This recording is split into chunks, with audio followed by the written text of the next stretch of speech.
Gue, lu di WhatsApp gak sama bank payroll kita? Masa? Bentar ya, gue cek dulu. Mm-mm. Gak ada sih. Emang lu di WhatsApp apa? Ini nih ada attachment pemberitahuan informasi terupdate untuk nasabah. Tapi lihat deh, menurut lu ini resmi gak sih? Ini mencurigakan sih. Lu jangan sembarangan klik. Coba cek dulu sosmed sama di Google. Gue bantuin searching Google deh. Oke, gue juga coba cek dulu kali ya.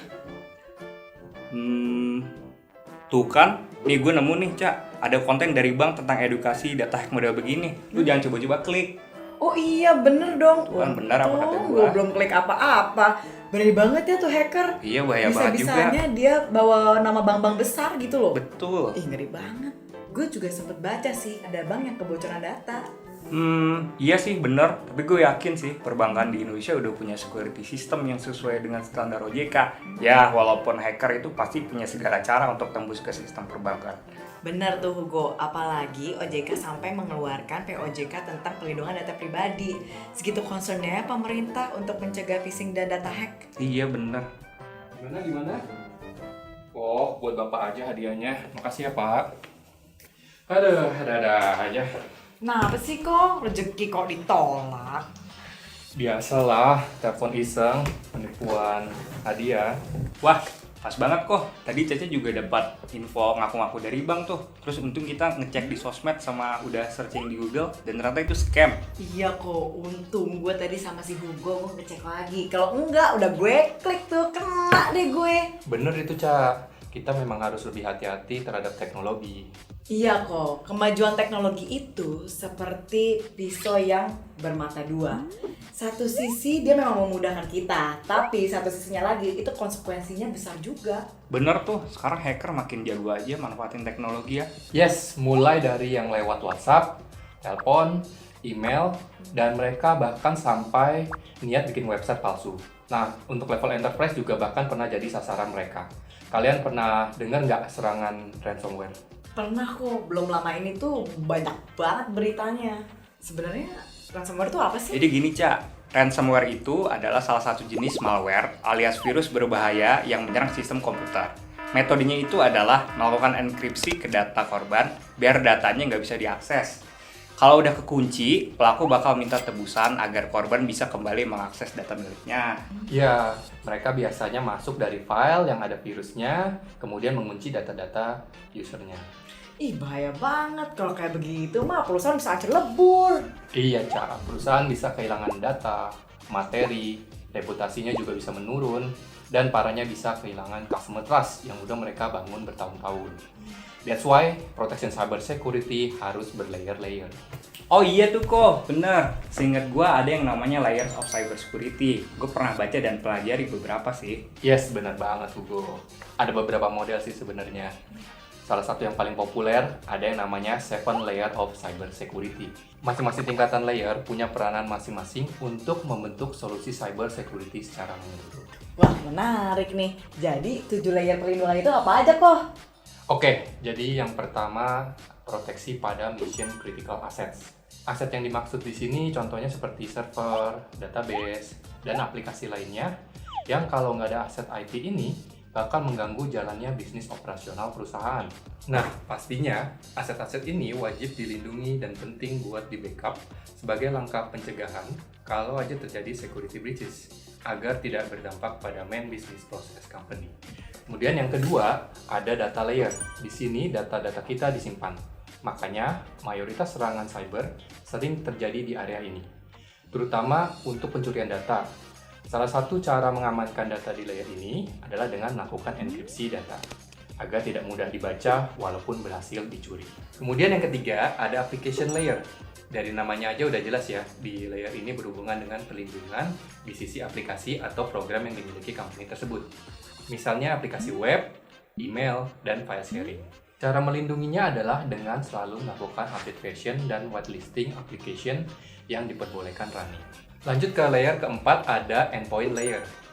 Di sini proteksi dilakukan pada sisi endpoint device, misalnya PC, laptop, dan bahkan di mobile device. Umumnya company sudah melakukan pencegahan di area ini dengan memasang software antivirus atau anti malware di perangkat komputer mereka. Tapi masih jarang yang memasang proteksi ini di mobile device. Selain itu, manajemen akses kontrol juga penting dilakukan. Nah, coba Yugo, sisanya ada layer apa lagi ayo? Oke, gue lanjutin ya. Yang kelima ada network layer. Di layer ini, proteksi dilakukan dengan jalur network komunikasi dari end-to-end, user atau device ke sistem kita. Limitasi privilege menjadi bentuk proteksi yang efektif buat mencegah data breaches dan threat dari internal. Berikutnya, perimeter layer. Nah, perimeter ini sebagai pembatas antara network internal dengan internet seperti firewall, router, dan switch. Tujuannya udah pasti buat melindungi sistem di dalam company agar tetap kokoh dan tidak terkena serangan eksternal. Terus layer yang terakhir apa tuh, Bu? Nah, terakhir adalah the human layer. Saat ini, cyber attack berkaitan erat dengan peran manusia. Maka, karyawan atau customer yang memiliki akses ke network perlu memiliki prevention step, security, termasuk edukasi dan user training. Training yang dimaksud seperti phishing awareness, multi-factor authentication, dan juga password management. Oh gitu. Nah yang tadi di-mention itu kan protection dari sisi perusahaan. Tapi end user juga harus ada protection ke data pribadi dong. Karena balik lagi, walaupun dari perusahaan itu sudah melakukan keamanan yang berlayer, tapi kalau dari usernya nggak aware ya susah juga kan. Kita harus jadi user yang cerdas nih. Exactly, Ca. Pertama, kita harus hati-hati dengan file atau lampiran yang mencurigakan. Jangan asal klik linknya, better sih cross-check lewat website atau sosial media resmi perusahaan tersebut atau Google untuk menghindari kena data phishing. Nah berarti yang tadi gue lakuin udah bener dong, karena kan gue nggak cross-check dari website, sosial media resmi dari banknya itu. Yes, bener, Ca. Selanjutnya, selalu periksa apakah situs yang kita akses itu aman. Pastikan ada icon gembok di alamat websitenya atau dimulai dengan HTTPS. Ketiga, password betternya sih dari gabungan huruf besar, kecil, angka, dan simbol. Jangan pakai tanggal lahir atau kata-kata yang gampang ditebak. Keempat, jangan pernah sharing informasi akun, password, atau kode rahasia lewat text message. Pihak resmi nggak bakalan minta informasi sensitif lewat platform seperti itu. Sama satu lagi nih, Ca, yang nggak kalah penting yaitu menggunakan two-factor authentication atau 2FA. Ini adalah part of layer security versi personal data. Dengan 2FA, akun kita jadi lebih aman karena butuh 2 langkah untuk bisa akses. Udah pakai belum, Ca? Tahu gue 2FA udah pakai dong. Good, Ca. Fitur 2FA ini sangat membantu menjaga keamanan akun kita, termasuk dalam dunia perbankan. Contohnya di mobile banking kan sudah ada fitur biometrik seperti fingerprint, face recognition, bahkan sampai bisa detek retina mata loh, Ca. Nah, berarti dari perbankan udah menyediakan fitur security yang canggih. Tinggal bagaimana user menggunakannya dengan baik. Jadi, protection dari cyber attack ini terjaga dari 2 sisi, baik di perusahaan maupun di end user. Ditambah lagi, perbankan juga sudah mensosialisasikan tentang data protection. Nah, betul, Go. Kita nggak boleh asal memberikan informasi pribadi, misalnya share nomor telepon, alamat rumah, nama orang tua, atau ibu kandung, dan informasi terkait data keuangan ke sembarang orang. Yoi kok, kita harus selektif dalam berbagi informasi pribadi. Bahkan OJK sebagai regulator perbankan juga sampai membuat aturan baru loh untuk perlindungan data nasabah. Kalau gak salah ada di peraturan OJK nomor 11 tahun 2022 di pasal 45. Juga disebutkan kalau ada pertukaran data pribadi itu harus dalam persetujuan dari nasabah atau calon nasabah. Oh iya, bener tuh, Ca. Dan dari OJK juga udah ngatur prinsip perlindungan data pribadi oleh bank dengan pengklasifikasian data dibagi menjadi 2, yaitu data pribadi biasa dan data pribadi sensitif. Bedanya apa tuh kok? Data pribadi biasa dan data pribadi sensitif? Oke, data pribadi biasa merupakan informasi yang berkaitan dengan individu, tapi tidak sensitif seperti nama, tempat tanggal lahir, jenis kelamin, dan kode pos. Nah, kalau data pribadi sensitif, informasinya kalau bocor bisa mengganggu privasi pemilik data. Contohnya asal ras atau etnis, keyakinan agama, dan data genetik atau biometrik. Terus kalau ada perbankan yang melanggar gimana tuh? Nah, tentunya ada sanksi yang berlaku, Ca.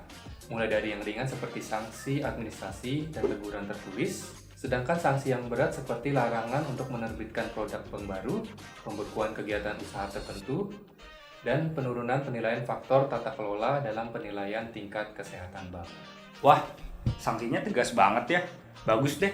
Semoga dengan adanya POJK ini, baik perbankan dan customer bisa jadi lebih bijak untuk mengelola data pribadi. Yap, setuju banget. Perlindungan data pribadi memang merupakan tanggung jawab bersama. Iya, setuju banget. Mudah-mudahan ke depannya dunia digital makin aman nih buat kita semua. Bentar. Wah, panjang umur nih hacker. Baru juga diomongin. Kenapa? Lihat deh, ini ada WhatsApp ngaku-ngaku dari bank. Lihat aja, checklistnya aja tandanya emoji. Ini kan udah pasti hacker ya? Udah, langsung blok aja. Oke siap, OTW.